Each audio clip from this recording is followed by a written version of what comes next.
ఈరోజు నందవరం మండలం మాచాపురం గ్రామం నందు సచివాలయం దగ్గర ఉన్నాము. ఈ సచివాలయాన్ని మనము గత తెలుగుదేశం ప్రభుత్వం ఉన్నప్పుడు 2015లో అప్పటి మా ఎమ్మెల్యే అయినటువంటి డాక్టర్ బివి జైనాశ్వరెడ్డి గారు దాదాపు 20 లక్షల రూపాయలతో ఇక్కడ ఏర్పాటు చేయడం జరిగింది.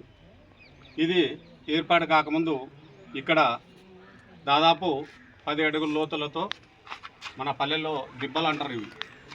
ఈ దిబ్బల్లోన ఊర్లో ఉన్నటువంటి వేస్ట్ అంటే చెత్త చెదారం బంతలు అలాంటివి ఏదన్నా పల్లెల్లో ఇండ్లలో పందికుక్కలు లాంటివి చనిపోతే ఈ వేస్ట్ తెచ్చి ఇక్కడ పారేసేవాళ్ళు.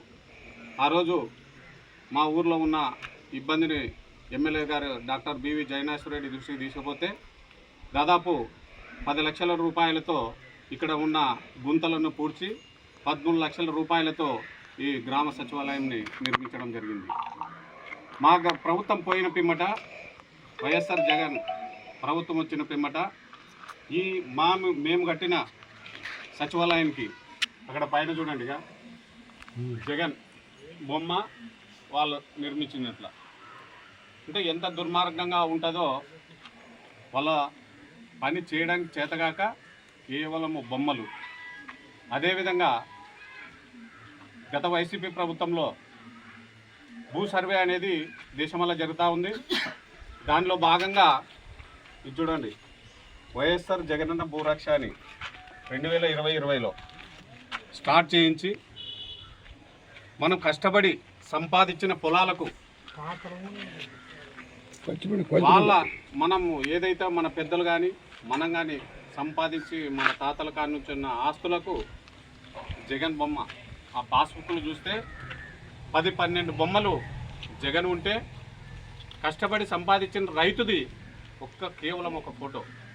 అంటే ఎంత దుర్మార్గంగా ఆ రోజు ఆ వైఎస్ జగన్ కానీ ఆ ప్రభుత్వం కానీ ఎంత అనాలోచితంగా ఆలోచన చేసిందో తెలియజేస్తున్నాం.